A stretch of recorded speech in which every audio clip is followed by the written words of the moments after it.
good morning. So ito po yung bunga ngayon ng ating wampu na apple.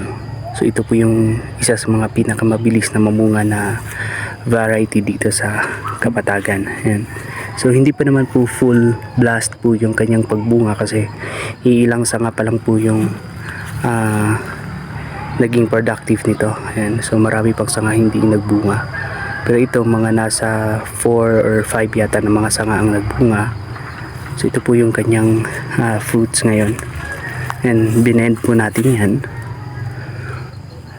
Doon sa ibabaw. Ayan. So ito, sa isang sanga meron yata itong 8. 2, 4, 6 pala. Ayan.